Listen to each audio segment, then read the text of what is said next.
Selanjutnya, pembaruan pendidikan Islam itu apa? Pembaruan pendidikan Islam adalah memperbarui struktur sosial, kemudian politik, pendidikan keilmuan yang mapan, yang lebih baik dari ketertinggalan zaman atau outdated, termasuk juga struktur pendidikan Islam. Jadi pembaruan Islam ini diadakan supaya tidak tertinggal dari Barat. Yang selanjutnya, nah ini faktor dan latar belakang. Kenapa kok ada pembaruan dalam dunia pendidikan Islam? Yang pertama ada faktor internal. Adanya kebutuhan untuk mencetak manusia-manusia muslim yang berkualitas, bertakwa dan beriman kepada Allah Subhanahu wa taala. Jadi ini adalah sebuah kebutuhan supaya sebuah negara itu tidak tertinggal, maka SDM-nya harus dicetak menjadi SDM yang berkualitas. Itu kenapa adanya pembaruan dalam dunia pendidikan Islam. Yang kedua, faktor internalnya adalah anjuran Al-Quran. Di Al-Quran dianjurkan supaya untuk mengadakan pembaruan, karena Allah tidak akan mengubah satu kaum kecuali kaum itu mau merubah dirinya sendiri. Salah satu ayat yang menerangkan tentang kita harus selalu berubah, kita harus selalu lebih baik. Yang ketiga adalah kesadaran manusia untuk menjadi insan yang lebih baik, supaya tidak tertinggal dari negara-negara Barat. Yang kedua adalah faktor eksternal.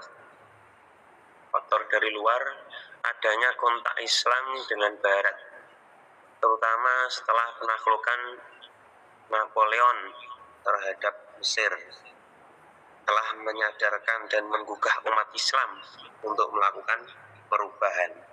Jadi faktor eksternnya itu sangat tampak, seperti macan tertidur akhirnya terbangun karena adanya penaklukan Napoleon terhadap Mesir. Kemudian latar belakang munculnya pembaruan dalam bidang pendidikan Islam antara lain adanya situasi sosial keagamaan masyarakat Mesir yang saat itu penuh dengan taklid, bid'ah, dan khurafat, serta pemikiran yang statis. Pemikirannya tetap ngono-ngono, tidak ada perubahan. Itu yang melatar belakangi adanya pembaruan dalam bidang pendidikan Islam. Yang selanjutnya, untuk apa sih pembaruan pendidikan Islam itu? Tujuan pokoknya adalah purifikasi ajaran Islam, yaitu apa? Mengembalikan semua bentuk kehidupan keagamaan pada zaman awal Islam sebagaimana yang dipraktekkan pada masa Nabi Muhammad. Itu masyarakat madani. Telah ditinggalkan oleh Kanjeng Nabi, akhirnya ke belakang itu semakin memburuk. Akhirnya diadakanlah pembaruan dalam pendidikan Islam. Ya, salah satu tujuannya ini, jadi untuk memulihkan kembali, mencerahkan kembali keadaan yang sudah tidak normal. Sehingga apa? Sehingga Islam ini kembali jaya lagi seperti masa Rasulullah. Itu tujuannya. Jadi mengembalikan bentuk kehidupan keagamaan dan pendidikan sesuai dengan zaman keemasan Islam. Selanjutnya, tokoh-tokoh pembaruan dalam pendidikan Islam. Yang pertama di Turki, di Mesir, dan di India. Kenapa kok 3 negara ini? Karena ini adalah negara besar. Kami dapat referensi ya, di 3 negara ini mungkin nanti bisa ditambahkan oleh teman-teman. Yang pertama di Turki itu ada Sultan Ahmad yang ketiga, kemudian dilanjutkan Sultan Mahmud yang kedua. Ini adalah tokoh-tokoh pembaruan bidang Islam. Nah, ini adanya kekalahan yang dialami kerajaan Turki Utsmani menyebabkan Sultan Ahmad III prihatin dan melakukan introspeksi dengan melakukan pengiriman duta ke Eropa untuk mengamati perkembangan Barat dengan mendirikan sekolah teknik militer. Sama yang saya tanyakan kemarin, kenapa kok Islam itu bisa mendunia? Ternyata salah satu sebabnya ya gara-gara ada musuh. Jadi ketika ada musuh itu persaingan luar biasa, menjadi semangat, menjadi seperti ini. Dikirim ke sana untuk pelajaran ini, dikirim ke sini untuk pelajari ini, akhirnya Islam itu komplit lengkap. Seperti itu. Yang selanjutnya Sultan Mahmud kedua, ini kelanjutan dari Sultan Ahmad ketiga. Pembaruan yang dilakukan apa?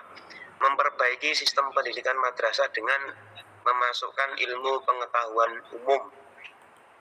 Jadi tidak hanya pengetahuan agama saja, tapi juga dimasukkan pengetahuan umum. Seperti model di sekolah barat. Selanjutnya di wilayah Mesir, salah satu tokohnya yaitu Muhammad Ali Pasha dan Muhammad Abduh, yang sangat terkenal. Muhammad Ali Pasha yang mendirikan Kementerian Pendidikan dan Lembaga Pendidikan, membuka sekolah teknik kedokteran, jadi alumni pondok pesantren bisa menjadi dokter, luar biasa. Kemudian pertambangan, mengirim siswa untuk belajar ke negeri barat. Gerakan pembaruan memperkenalkan ilmu pengetahuan dan teknologi barat kepada umat Islam.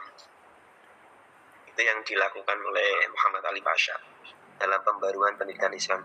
Selanjutnya Muhammad Abduh melakukan pembaruan pendidikan di Al-Azhar dengan memasukkan ilmu modern, mendirikan komite perbaikan administrasi yang semula kurang baik, semuanya ditata diperbaiki oleh Muhammad Abduh, yaitu sekitar tahun 1895. Selanjutnya di wilayah India, pembaruan pendidikan di India bertujuan menghilangkan diskriminasi pendidikan Islam tradisional dengan pendidikan sekuler. Adapun yang menjadi tokohnya yaitu Syed Ahmad Khan. Ia berpendapat bahwa peningkatan kedudukan umat Islam di India dapat diwujudkan dengan kerjasama dengan negara Inggris. Wah, luar biasa. Sudah mulai kerjasama dengan negara-negara lain. Kemudian mendirikan lembaga pendidikan sekolah Inggris, Mudharabah. Kemudian mendirikan pula scientific, mendirikan lembaga pendidikan yang di dalamnya itu ada ilmu pengetahuan umum. Itulah tokoh-tokoh pembaruan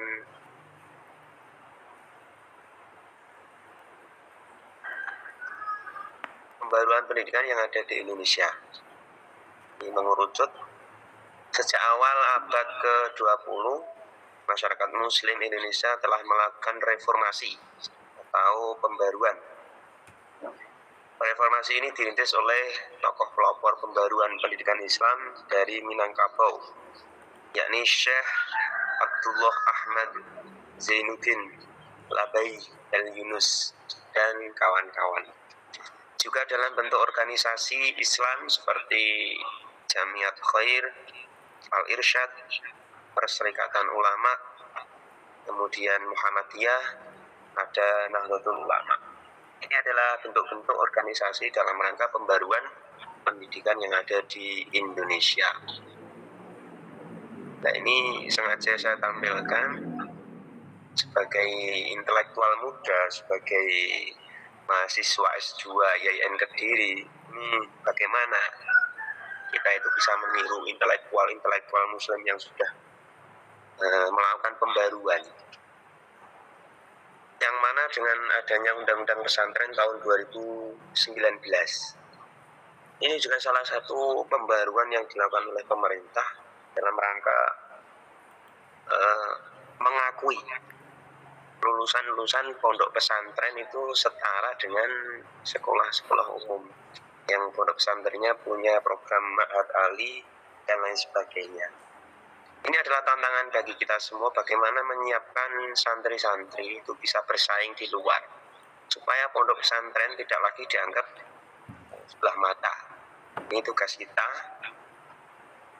Pemerintah sudah mengakui adanya pondok pesantren, sekaligus ijazahnya sudah diakui.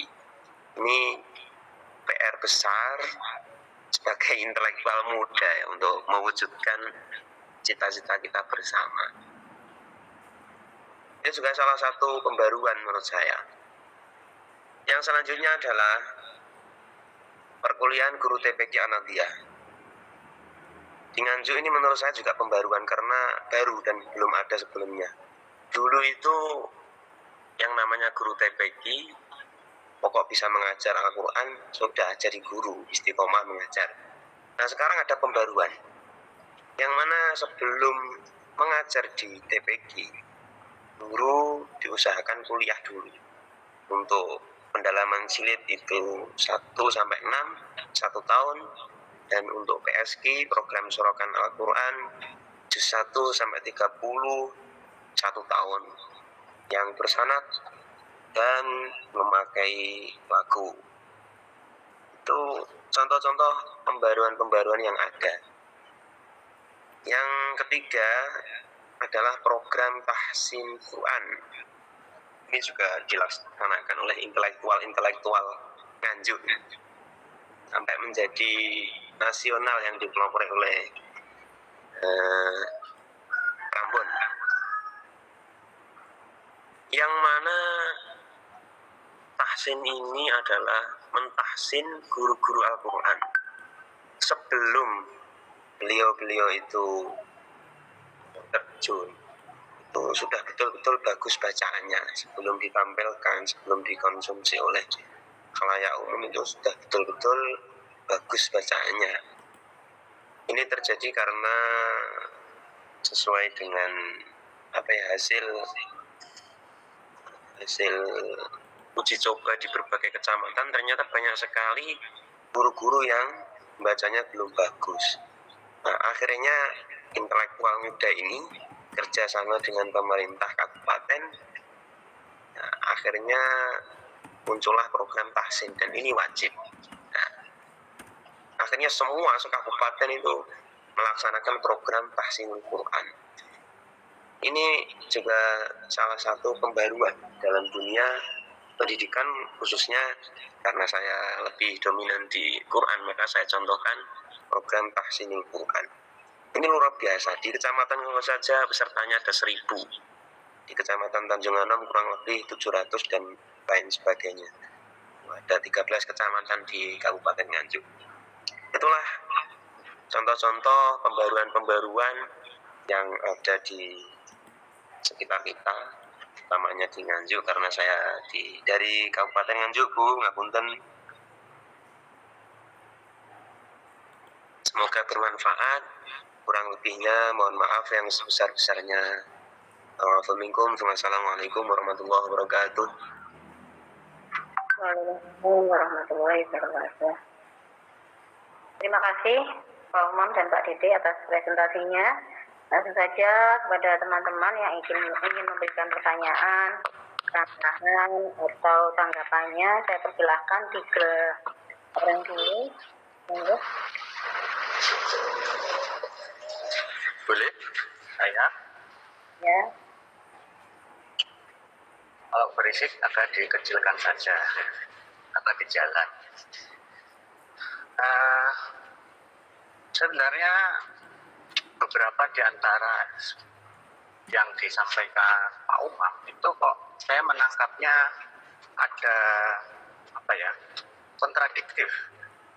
Dikatakan Baron itu perlu dilakukan karena umat Islam sudah terkontaminasi dengan ajaran-ajaran yang beda dengan apa yang disampaikan oleh Rasul.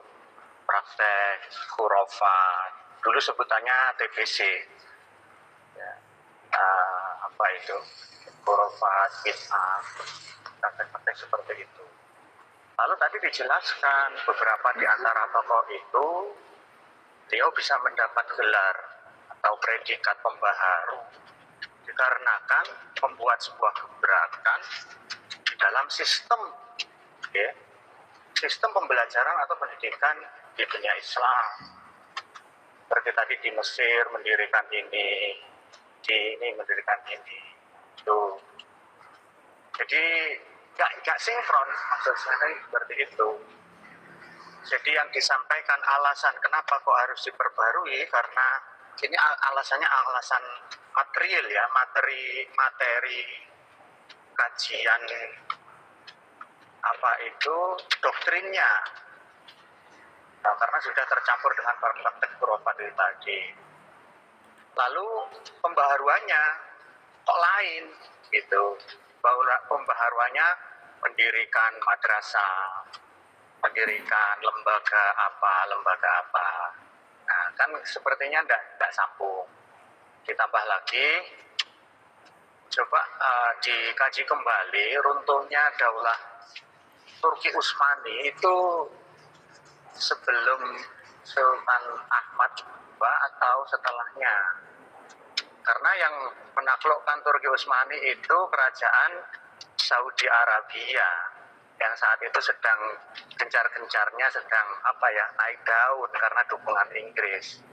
Saudi Arabia yang dikuasai oleh Bani Saud yang mempromosikan doktrin Wahabi. Itu runtuhnya Turki Utsmani. Walaupun tidak seketika, tapi sampai beberapa tahun, bahkan 10 tahun lebih, itu baru Turki Utsmani runtuh. Nah, kemudian setelah itu dikatakan di Turki terjadi pembaharuan. Nah, seperti itu. Ini mohon artinya begini, sinkronnya antara latar belakang kenapa umat Islam tertinggal sehingga membutuhkan pembaharuan dengan praktek pembaharuan yang sudah dilakukan oleh para tokoh-tokoh itu tadi. Itu kok kalau saya tadi mendengarnya nggak nyambung. Satunya itu alasannya konten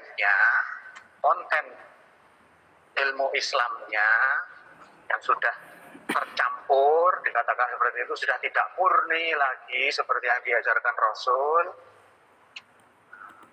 Kemudian ternyata pembaharuannya di bidang yang lain, bukan di bidang konten dari ilmunya. Nah, hanyalah fasilitas-fasilitas pendukung pendidikannya. Nanti pembaharuannya di bidang itu yang disebutkan. Nah, mohon itu ditanggapi.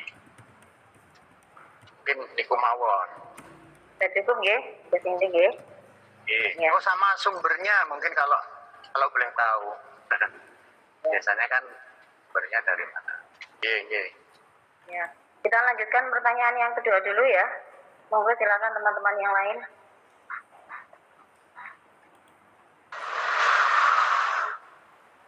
Assalamualaikum. Dari Pak. Ini mohon bertanya ke Pak Umam lagi, Bu. Silakan. Monggo, Gus. Tadi saya sempat membuka makalah dan sedikit-sedikit membaca, dan akhirnya saya menemukan garis besar dari apa yang ditulis oleh Pak Umam terkait pembaharuan pendidikan Islam. Jadi pada inti bahasannya itu saya menemukan bahwa pembaharuan pendidikan Islam di mana esensinya adalah pembaruan pemikiran pada perspektif intelektual Muslim. Jadi yang diperbarui ini adalah pada sisi intelektualnya, bukan fasilitas ataupun yang lainnya. Terus dari kata pembaruan itu sendiri tadi juga sudah dijelaskan bahwasannya adanya perubahan dari kondisi lama menuju suatu kondisi yang baru gitu ya. Artinya kan ada dua hal yang berbeda.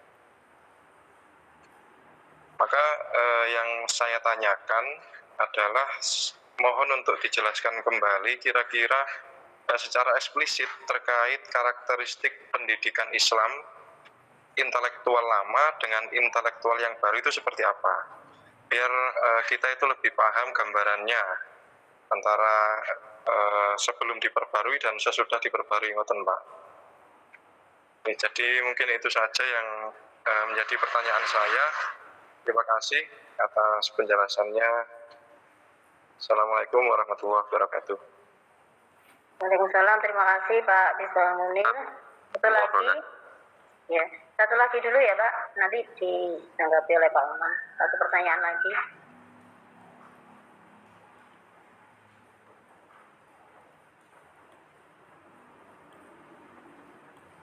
Masih ada atau cukup dua itu dulu? Mungkin cukup itu dua dulu itu Bu, dijawab dulu tanggapi, nanti pertanyaan yang lain menyusul. Ya, baiklah. Untuk yang pertama tadi dari Gus Indik ya, barangkali ini sifatnya tanggapan. Mungkin kalau saya kurang tepat bisa diulangi oleh Gus Indik. Yang intinya, menurut Gus Indik, apa yang disampaikan oleh Mas Umam tadi kurang sinkron antara latar belakang dari pembaharuan itu sendiri dan praktek pembaharuannya. Itu kurang sinkron, itu menurut Gus Indik. Dan sumbernya juga ditanyakan. Kurang lebih seperti itu. Mungkin kalau kurang tepat bisa diperjelas kembali. Sudah jelas ya Pak Umam maksud dari Gus Indik tadi itu? Insya Allah sudah jelas.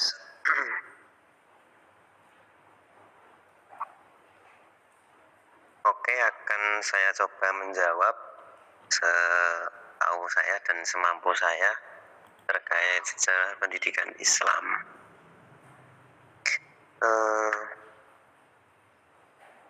Saya itu kan mencari referensi dari ISSN dan ISBN yang saya temukan dari Pak Muhaimin, kemudian dari jurnal dari Pak Ramayulis, kemudian ya, dan Pak Muhaimin, Pak Nurul Khalis Masjid. Itu yang saya temukan. Kenapa yang saya munculkan adalah pembaruan-pembaruan, mendirikan ini, mendirikan itu. Saya terpacu oleh pendidikan Islam gitu, dari judulnya. Jadi pembaruan pendidikan Islam. Akhirnya saya cari di Google itu ya, di pendidikannya. Memang muncul banyak sekali referensi. Ada yang pembaruan di pemikiran, kemudian di pendidikannya, dan yang saya ambil yang pendidikan seperti itu. Yang ternyata menurut sebagian teman-teman kurang pas atau kurang nyambung. Itu alasan saya. Sekian dari saya. Jadi intinya dari Pak Umam ini yang diambil adalah pembaruan di bidang pendidikannya saja. Seperti itu ya Pak Umam? Ya, saya terpacu oleh judulnya itu. Pembaruan pendidikan Islam itu. Ya banyak sekali. Pembaruan pemikiran Islam, pembaruan Islam sendiri banyak sekali. Makanya saya, ini yang tak ambil yang mana ya, sesuai judul saja saya gitu. Sekian dari saya. Ya, Gus Indik bagaimana, masih sudah cukup atau perlu Kalau namun pengen memperjelas, sebenarnya yang diperbarui itu sistemnya atau kontennya, ajarannya, itu yang mungkin perlu dipertegas. mengubah sistemnya atau kontennya, atau dari teman-teman yang lain barangkali punya pendapat yang bisa menjawab pertanyaan atau tanggapan dari Susindik ini barangkali.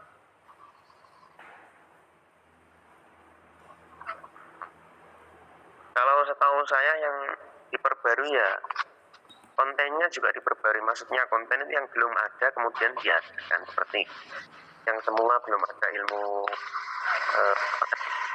militer yang masih tertinggal, kemudian ilmu kedokteran yang masih tertinggal, itu diperbarui seperti itu. Sistemnya juga supaya lebih maju itu. Bukan konten islaminya ya berarti. Maksud saya konten itu ajaran agama Islamnya itukah ataukah sistem yang secara umum itu tadi, sistem pendidikannya yang diperbarui. Konten Islamnya apa itu ajaran-ajaran agama Islamnya ataukah sistem pendidikan Islamnya yang diperbarui oleh beliau-beliau para pembaharu ini. Kalau dilihat dari faktor dan latar belakangnya adanya pembaruan ini, itu kan gara-gara tertinggal dari barat itu loh Pak. Setahu saya, sesuai dengan referensi yang saya ambil itu, yang diperbarui itunya bukan konten isinya, tapi karena ketertinggalan ditemukannya ilmu modern, ilmu pengetahuan umum. Jadi Islam merasa tertinggal, akhirnya Islam nutupi, diperbarui supaya tidak tertinggal dengan barat seperti itu. Kalau sesuai latar belakang dan faktor adanya pembaruan, setahu saya dan sesuai dengan yang saya dapatkan ini referensi. Mungkin teman-teman yang lain bisa menambah yang kaya akan sejarahnya, monggo. Mungkin sebenarnya mau menambahkan, monggo. Mungkin yang lain dulu mungkin. Ini soalnya nyendat-nyendat. Nyendat nggak apa-apa. Tadi yang disampaikan Bu Im tadi kan saya pas sambil sholat, rada remang-remang. Itu sejarah Al-Azhar gitu. Sejarah Al-Azhar. Hah? Iya Bu, ya. Iya betul. Ya, sejarah kita. Sebenarnya kan beberapa tema ini kan saling berkaitan ya. Jadi dimulai dari keruntuhan Abbasiyah di abad ke-12 oleh Genghis Khan, Mongolia, itu kemudian Islam turun perang saudara, Eropa naik, the gold century-nya Eropa itu pasca keruntuhan Abbasiyah. Nah, saya pikir tadi itu disinggung sedikit di situnya. Ya, karena kalau masalah kan Al-Azhar sebagai tipikal madrasah tinggi gitu Pak. Jadi sejarahnya tidak terlalu diungkap memang. Ini maaf ya supaya tidak melebar dulu. Ini kita kembali ke pertanyaan kedua dulu, atau nanti barangkali kalau teman-teman belum ada yang menanggapi dari Pak Umam atas tanggapan Gus Indik tadi, mungkin kita bisa mendengarkan dari dosen gitu. Kita lanjutkan yang kedua, atau barangkali masih ada tanggapan dari teman-teman yang lain untuk pertanyaan yang pertama dari Gus tadi.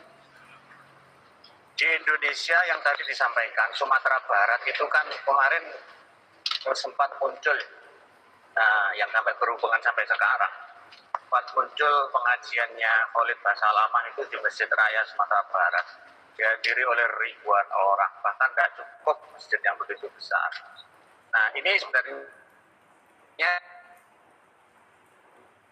kaitannya dengan tadi awal masuknya gerakan pembaruan Islam di Indonesia melalui Sumatera Barat itu dari Galang yang pulang dan kemudian membawa doktrin yang dia dapat dari sana.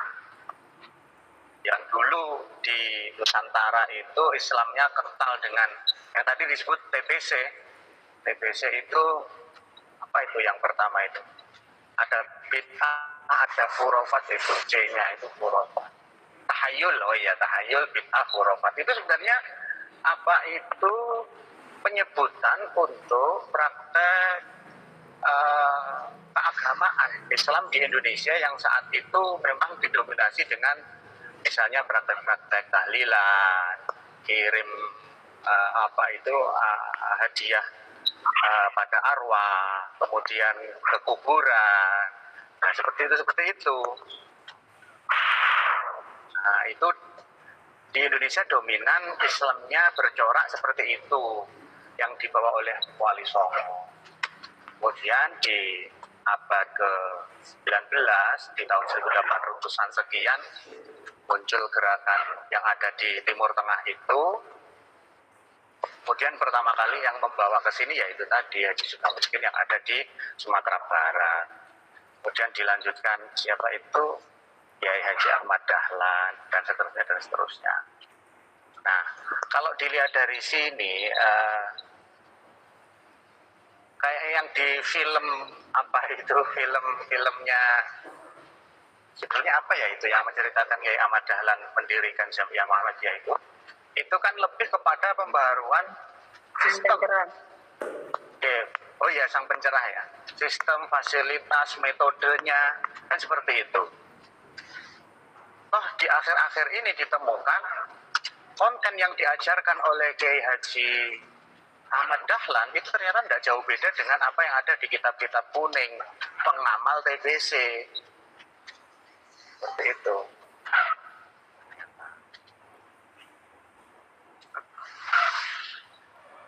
Apa yang lain? Gimana yang lain? Ini tanggapan dari Gus Indik masih seputar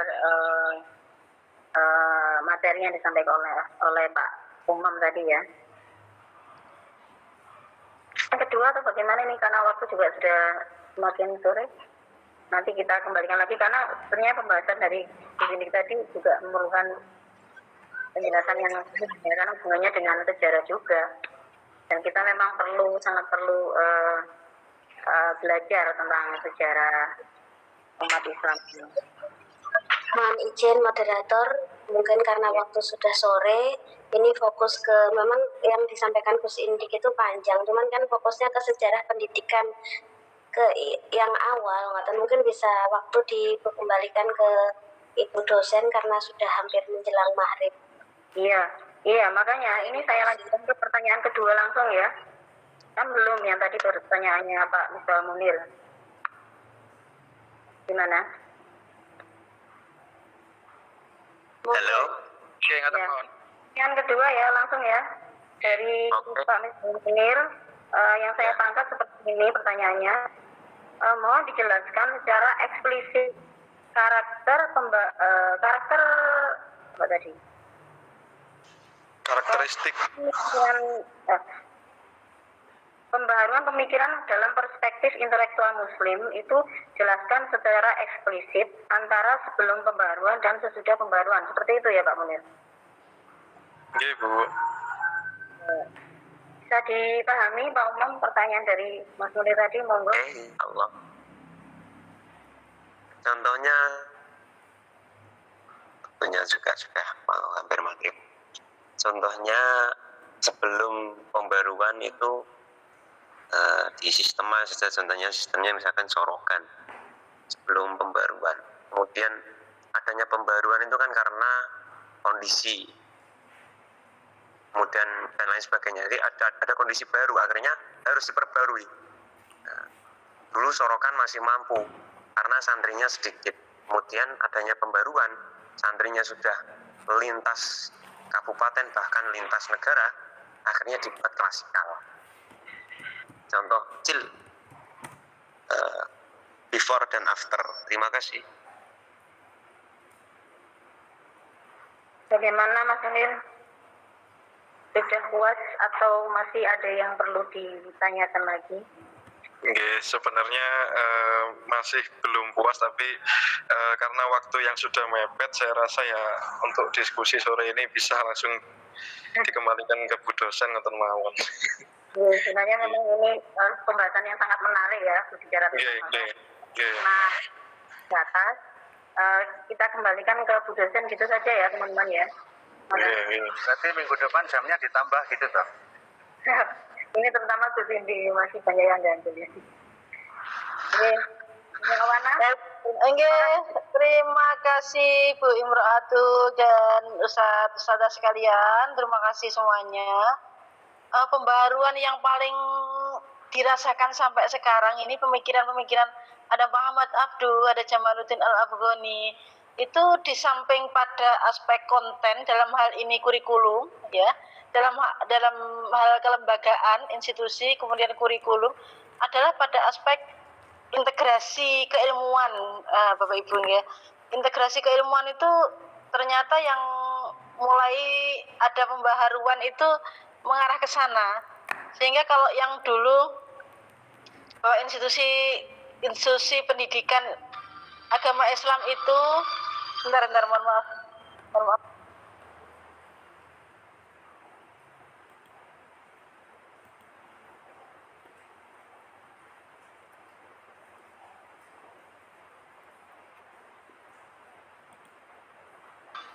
Ini ada suara berisik, sebentar.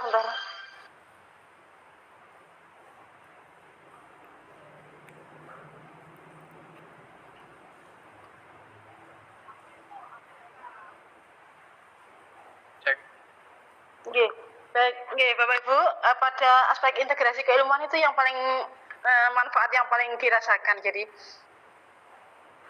mulai pengembangan ilmu-ilmu profan seperti itu. Jadi pada saat masa keemasan Bani Abbasiyah itu ilmu profan itu kan sudah berkembang pesat nih. Ada ilmu agama, tafsir, hadis, fikih. Kemudian ada ilmu-ilmu profan, ada matematika, filsafat, kedokteran atau pengobatan ya, ilmu atib, kemudian ilmu astronomi, perbintangan. Kemudian pada masa kemunduran, semua itu kan hilang. Pada masa kemunduran itu hilang. Pada masa kemunduran itu akhirnya umat Islam itu banyak yang pemikiran fatalistis itu banyak. Jadi ke sufi. Bukan sufi menyebabkan kemunduran ya Bapak Ibu. Bukan pemikiran sufi itu tidak menyebabkan kemunduran, tapi ekstrim. Sufi yang sifatnya ekstrim itu yang menyebabkan ini. Salah satunya orang menjadi tidak beristihad, menjadi istimbat hukum itu tidak berkembang pesat, pengembangan ilmu-ilmu keislaman, ilmu-ilmu profan itu tidak bisa berkembang. Itu pada masa kemunduran. Akhirnya pada masa pembaharuan itu dikembalikan seperti semangat pada masa kejayaan Islam, peradaban Islam. Jadi masa Abbasiyah itu pemikiran-pemikiran setelah era kemunduran, era kebangkitan kembali. Nah, tetap saja Bapak Ibu, di pendidikan ini juga berpengaruh. Pola pembaharuan dalam Islam itu kan ada 3 pola ya. Ada pola pembaharuan yang pembaratan. Barat itu maju karena memisahkan antara urusan agama dengan urusan negara. Agama diurus oleh kaum gereja, gitu kan di Barat. Negara diurus oleh orang negarawan, sehingga negara itu menjadi negara sekuler, negara yang memisahkan antara agama dengan urusan negara. Itu pola pembaharuan yang pertama. Ini pernah dipakai di Turki. Pola pembaharuan yang kedua adalah purifikasi Islam, pemurnian kembali ajaran Islam. Nah, ini yang dipakai pada Jamaluddin Al-Afghani, Rashid Ridho itu mengambil pola yang ini. Kemudian pola nasionalisasi, di mana Islam itu membumi, di mana negara-negara itu di mana Islam itu berkembang di negara-negaranya, jadi membumi begitu. Itu pola pembaharuan yang paling bisa dirasakan pada aspek integrasi keilmuan. Oke, Bapak Ibu tadi disampaikan juga Islam yang ada Islam tadi ya ada khurafat, ada yang dibawa oleh Wali Songo, bukan. Yang dibawa Wali Songo itu ya Islam yang murni lah ya. Cuma di dalam membumikan Islam di Nusantara, para Wali Songo itu menggunakan media budaya sebagiannya ya. Ada media budaya, ada media pernikahan, ada media pemerintahan, ada media perdagangan. Nah, itulah yang kemudian muncul bahasa seakan-akan penuh khurafat, bla bla bla bla itu karena bukan Wali Songo membawa Islam yang begitu, bukan. Cuma Wali Songo di dalam mendakwahkan, membumikan Islam di Nusantara ini menggunakan instrumen-instrumen, sebagiannya menggunakan instrumen budaya untuk mendekati masyarakat itu menggunakan berbagai cara, salah satunya adalah budaya. Begitu Bapak Ibu. Tadi apalagi ya yang tadi yang belum dibahas ya. Nah, ya Al-Azhar ya, tadi Al-Azhar betul tadi disampaikan oleh narasumber bahwa Al-Azhar itu pada awalnya, jadi di Al-Azhar maupun di Madrasah Nizamiyah itu bukan hanya sekedar sebagai tempat untuk thalabul ilmi atau pengkajian-pengkajian keilmuan, tetapi juga menjadi pusat ini mempertahankan kekuasaan. Misalnya nih pada Fatimiyah ya, pada Fatimiyah itu dari namanya Fatimiyah itu Syiah atau Sunni Bapak Ibu, coba tebak, Fatimiyah itu Syiah apa Sunni? Syiah. Syiah karena dia Ahlul Bait ya. Nah, awalnya ketika masa Bani Fatimiyah, Al-Azhar itu di samping pusat pengkajian keislaman, keilmuan juga menjadi pusat pengembangan teologi Syiah. Kemudian ketika Fatimiyah itu diteruskan oleh Salahuddin Al-Ayyubi, berganti menjadi dinasti Ayyubiyah, di mana Salahuddin Al-Ayyubi itu panglima perang yang paling hebat di Fatimiyah, kemudian mengambil alih ya, karena Bani Fatimiyah itu runtuh, kemudian dilanjutkan oleh panglima perangnya. Kemudian dia merubah, tidak melanjutkan Bani Fatimiyah, tapi dirubah menjadi Ayyubiyah. Nah, Salahuddin Al-Ayyubi itu Sunni. Maka kemudian Al-Azhar yang semula Syiah juga kemudian dirubah menjadi Sunni. Ya, jadi Al-Azhar itu juga mengikuti mengikuti teologi yang dianut oleh pemimpin-pemimpin di Mesir ya. Demikian juga di Madrasah Nizamiyah dulu juga begitu, Sunni ya gitu.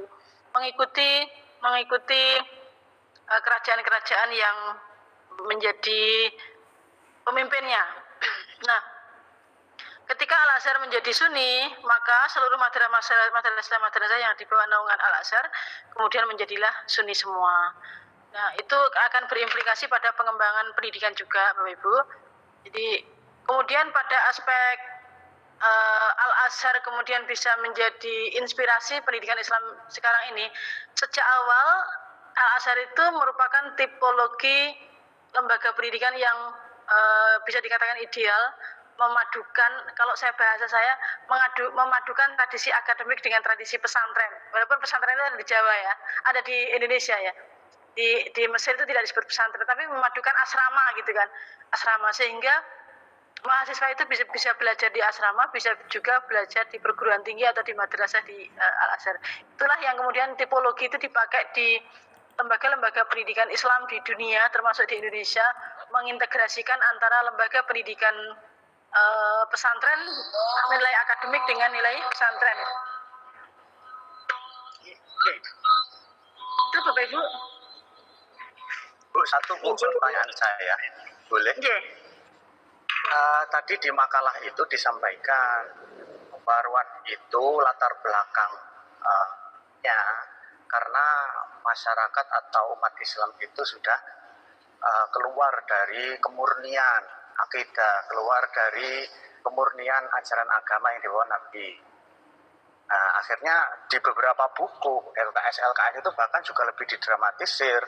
Bahkan hal itu pula yang menyebabkan umat Islam jadi terpuruk dan dijajah oleh Eropa. Seperti itu, kebanyakan di jurnal-jurnal, buku-buku ajar, LKS, nah, itu seperti itu. Jadi memang sudah terjadi praktek TBC itu tadi, tahayul bid'ah khurafat. Kemudian muncullah pembaharuan dan bisa membangkitkan umat Islam kembali. Ini seperti itu Bu. Menurut panjenengan pripun niki? Yang kita dapat informasi dari buku, jurnal seperti itu.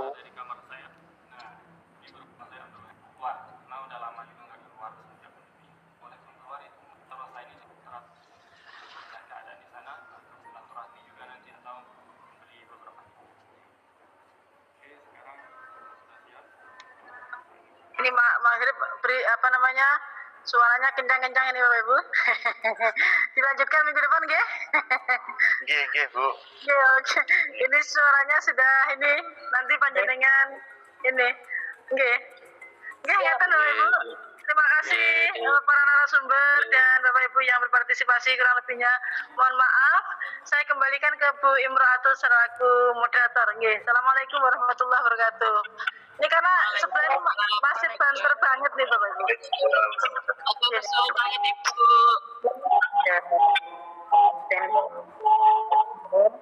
Jadi saya, assalamualaikum warahmatullahi wabarakatuh. Waalaikumsalam warahmatullahi wabarakatuh. Istirahat Bapak Ibu. Sehat selalu. Nggih, Bu.